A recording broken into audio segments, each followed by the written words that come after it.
विचार करिएगा। आज नारायण ने कहा देवी याद रखना, अरे ये तो संसार में मिलता है। क्या कहा? ये तो संसार में मिलता है, ये देखने में अच्छा लगता है कि बाप यदि बेटी की परीक्षा ले तो चलता है। क्या? बाप यदि बेटी की परीक्षा ले तो चलता है, लेकिन आज यहाँ पे उल्टा हो गया है कि बेटा बाप की परीक्षा ले रहा है। क्या? कि ब्रह्मा जी को इतना भी पता नहीं है कि भागवत साक्षात कृष्ण है और कृष्ण ही साक्षात नारायण है और नारायण ही मेरे पिता हैं। और ब्रह्मा जी कहते हैं मैं देखता हूँ कि वास्तव में भागवत कथा बड़ी है या मेरे स्वर्ग का अमृत बड़ा है। इसकी परीक्षा लेके देख रहे हैं। विचार करिए,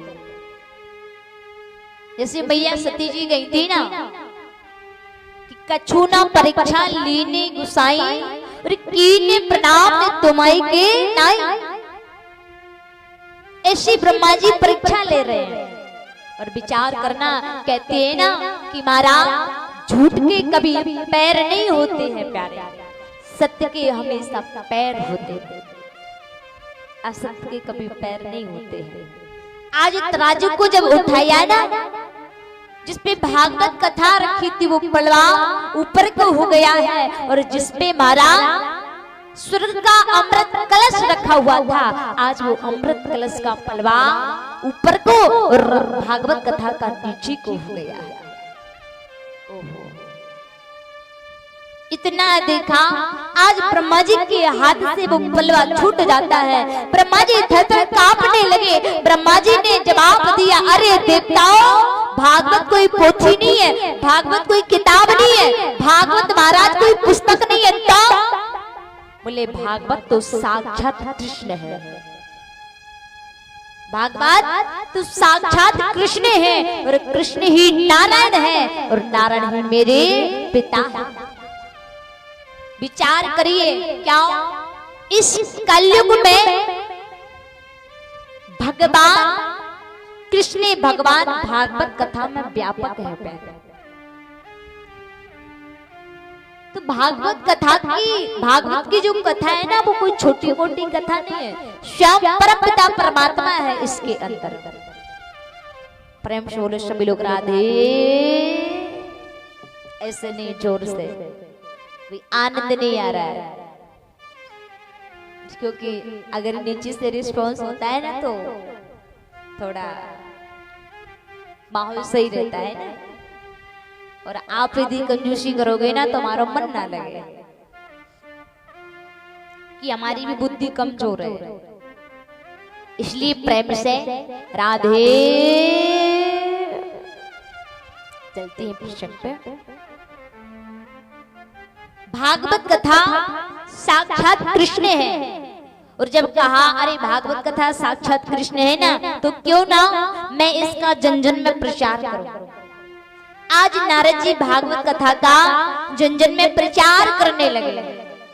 ये अमर कथा, ये भागवत कथा है, ये रस कथा है।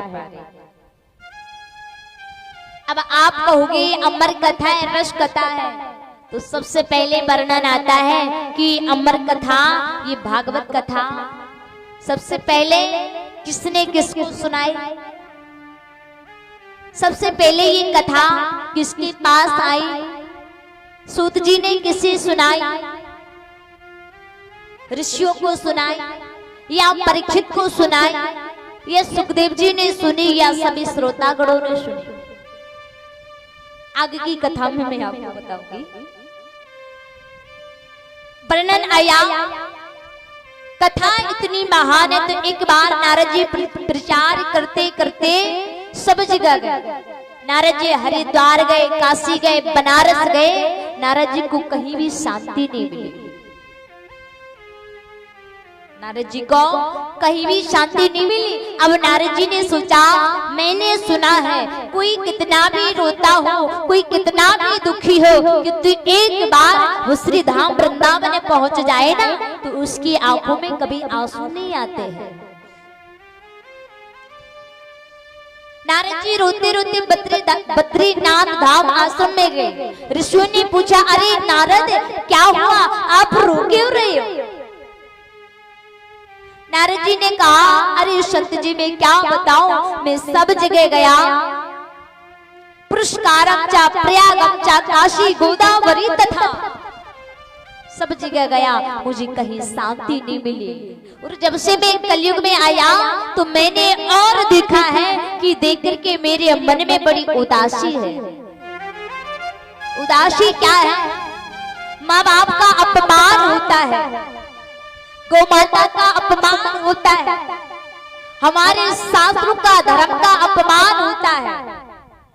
आज के लोग महाराज धर्म के प्रति नास्तिक हैं, दुनिया के प्रति आस्तिक है। अच्छा बोले। नारद जी ने सोचा मुझे कहीं भी शांति नहीं मिली, ऐसी जगह चलो जहां मुझे शांति का प्रतीत हो। तो नारद जी कहाँ जाते हैं? बोले वृंदावन जाते हैं। तो आइए हम और आप भी चलते हैं, चले। अच्छा एक बात बताइए, यहाँ से वृंदावन कौन कौन गया है?